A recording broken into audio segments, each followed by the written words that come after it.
Hello students, me Anupa Breja welcomes you all in today's maths class. Hope so, all of you will be very fine.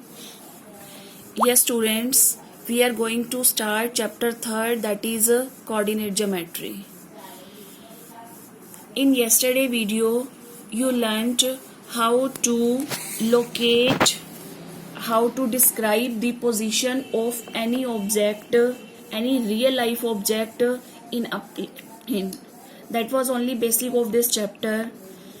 Now today we are going to start in this chapter, that is Cartesian system. Actually, with this Cartesian system you are already familiar. In 8th class you also learnt how to locate points, but today I am telling again all these things. So before starting Cartesian system, let's we discuss about number line. What is number line? Number line, that is a line on which distances from a fixed point are marked to equal distance, positively in one direction and negatively in a second direction. This fixed point from which these points are marked, that is known as origin. This fixed point is known as origin, and to the right of this origin we always mark positive point, and to the negative of this origin we mark always negative points. So this is a number line. In first chapter you also learned how to locate irrational numbers on number line, how to locate rational numbers on the number line.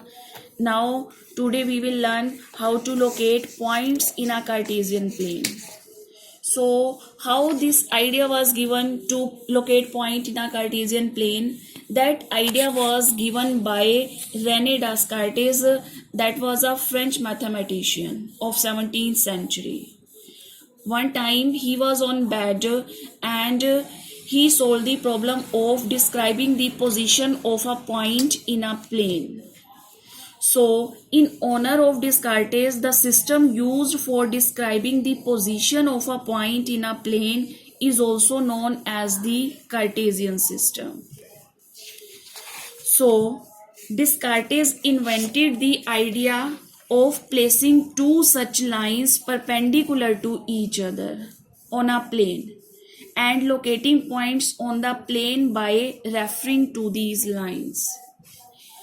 He gave the idea to place two lines in such a way that they are perpendicular to each other. Now, which lines are these? Those are perpendicular to each other. That are x-axis and y-axis. Now, what are x-axis and y-axis? Let's we see.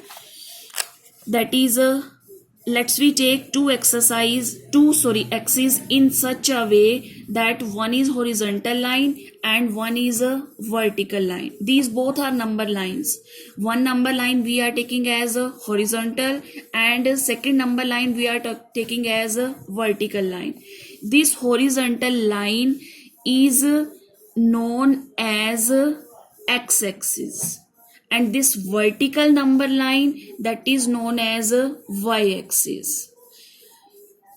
This is OY, positive side of y-axis.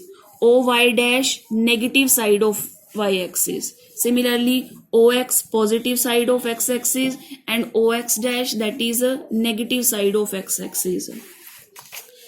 Now, place these both lines in such a way that they cross each other at origin. This O point, that is known as origin for both, for horizontal line and for vertical line also.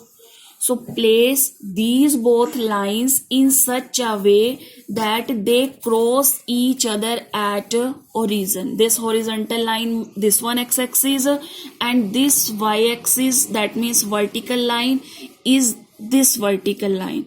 So place them in such a way that they cross each other at origin. Okay, so now OX, we will take here positive values 1, 2, 3, 4, 5. OX dash, we will take here negative values. Here OY positive values, OY dash negative values. Okay, so now this is a plane. This is a plane and we have located x-axis and y-axis on these planes. Okay, the point where x-axis and y-axis cross, that is known as origin. This O point is known as origin, and x dash, this is known as x-axis. Y dash, this is known as y-axis. Okay, or we can say OX, positive side of x-axis, positive direction of x-axis, OX dash, negative direction of x-axis, OY, positive direction of y-axis, and OY dash, negative direction of y-axis.